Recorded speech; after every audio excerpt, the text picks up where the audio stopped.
বিল্বমঙ্গল ঠাকুর ছিলেন একজন মহান ভক্ত, যিনি শ্রীকৃষ্ণের প্রতি অটুট প্রেম ও বিশ্বাসে আত্মনিবেদন ছিলেন।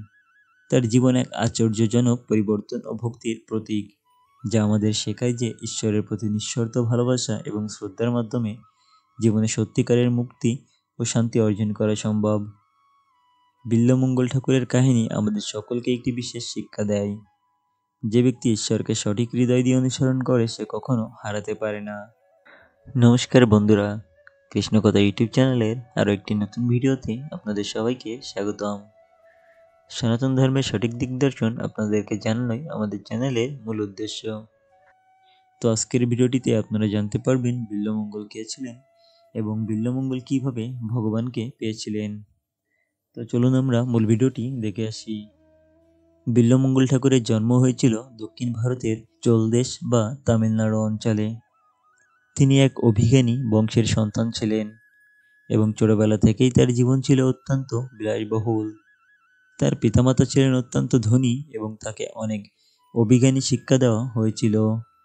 তার নাম ছিল বল্লাল্লা এবং তার শৈশব ছিল সুখ সমৃদ্ধির।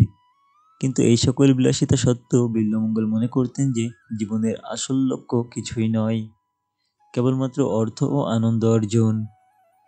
বিল্বমঙ্গল ঠাকুর ছিলেন একসময় ভগবান শ্রীকৃষ্ণের প্রতি বিরোধী। তিনি ভগবান শ্রীকৃষ্ণের মুরলীধর বা রাধারমণ নামে পরিচিত জীবনযাত্রাকে একদম অস্বীকার করতেন। তার জীবন ছিল যৌনাচার ও বিশ্বভোগের পিছনে। বিল্বমঙ্গল নিজেকে এতটাই শারীরিক সুখে মগ্ন রাখতেন যে তিনি ঈশ্বরের প্রতি কোনো ভালোবাসা অনুভব করতেন না। একসময় বিল্বমঙ্গল এক বেশ্যার প্রেমে হাবুডুবু খেতে থাকেন এবং তিনি ওই বেশ্যানারীর প্রেমে এতটাই মত্ত ছিলেন যে তাকে দেখার জন্য উতলা হয়ে যেতেন। একদিন ঝড় বৃষ্টির রাতে তিনি তার সাথে দেখা করতে চলে যান। হঠাৎ নদীতে যাওয়ার সময় কোনো নৌকা না পেয়ে তিনি নদীতে ঝাঁপ দিয়ে পড়েন এবং ওই বেশ্যানারীর কাছে চলে যান। তখন ওই নারী বিল্বমঙ্গলকে দেখে অবাক হয়ে যান। তখন তিনি বিল্বমঙ্গলকে প্রশ্ন করেন এত রাতে কেন তিনি তার কাছে এলেন। তখন বিল্বমঙ্গল উত্তর দেন যে তিনি তাকে ভালোবাসেন, তাকে না দেখতে পেয়ে তিনি ভালো থাকতে পারছিলেন না, তাই চলে এলেন। তখন ওই নারী অবাক হলেন, কারণ ওই দিন ছিল বিল্বমঙ্গলের বাবার শ্রাদ্ধের অনুষ্ঠান।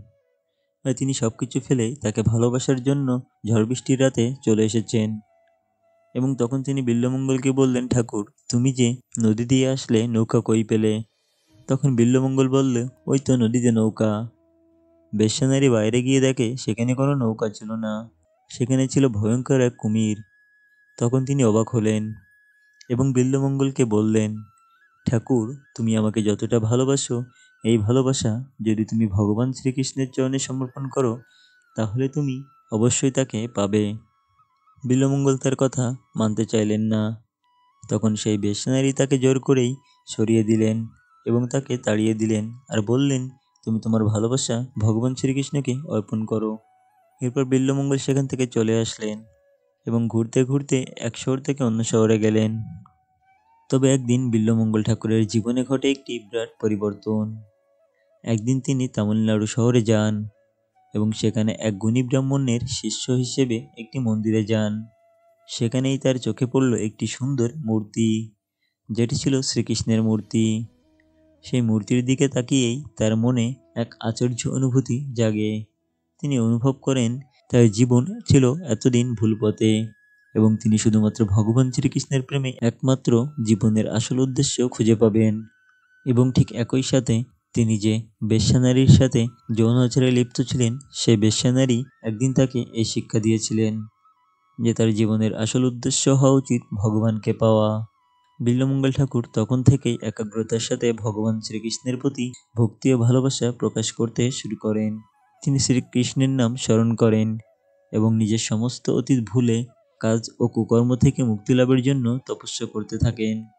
তিনি গা ঢাকা পোশাক পরিধান করে ভগবান শ্রীকৃষ্ণের গীত এবং ভক্তির সঙ্গীত গাইতে শুরু করেন। একে একে তিনি ধর্মমুখী হয়ে ওঠেন এবং নিজের জীবনকে ঈশ্বরের উদ্দেশ্যে সম্পূর্ণরূপে উৎসর্গ করেন। একদিন বিল্বমঙ্গল ঠাকুর তার সমস্ত একাগ্রতার সাথে ভগবান শ্রীকৃষ্ণের উদ্দেশ্যে গভীর প্রার্থনা করতে লাগলেন। তার প্রার্থনায় এতটাই গভীরতা ছিল যে শ্রীকৃষ্ণ তাকে দর্শন দিলেন। তার সামনে উপস্থিত হয়ে ভগবান শ্রীকৃষ্ণ বললেন, তুমি আমায় পেয়েছ, কেননা তুমি তোমার দুঃখ এবং ভুল পথে চলা জীবন থেকে বেরিয়ে এসেছ এবং আমার হৃদয় ধারণ করেছ। বিল্বমঙ্গলের জীবনের শিক্ষা ও উপদেশ। বিল্বমঙ্গল ঠাকুরের জীবন থেকে আমরা অনেক গুরুত্বপূর্ণ শিক্ষা পাই। প্রকৃত ভক্তি অর্জন। আমরা যে কোনো মুহূর্তে আমাদের জীবনকে সঠিক পথে ফেরাতে পারি যদি আমাদের ভগবান শ্রীকৃষ্ণের প্রতি দৃঢ় বিশ্বাস ও ভালোবাসা থাকে। আমাদের অতীত ভুল থেকে সরে এসে আমরা এক নতুন পথ অনুসরণ করতে পারি, যা আমাদের সঠিক দিক নির্দেশনা দেবে, শুধু বাহ্যিক রূপ নয়। আমাদের অন্তর থেকে সত্যিকারের ভক্তি ও বিশ্বাস উদিত হতে হবে। যদি আমরা ভগবানকে আন্তরিকভাবে স্মরণ করি, তবে তিনি আমাদের জীবনে এসে তার কৃপা দিয়ে সব দুঃখ দূর করবেন। আজকের ভিডিওটি এ পর্যন্তই। ভিডিওটি কেমন লাগলো অবশ্যই কমেন্ট করে জানাবেন। হরে কৃষ্ণ।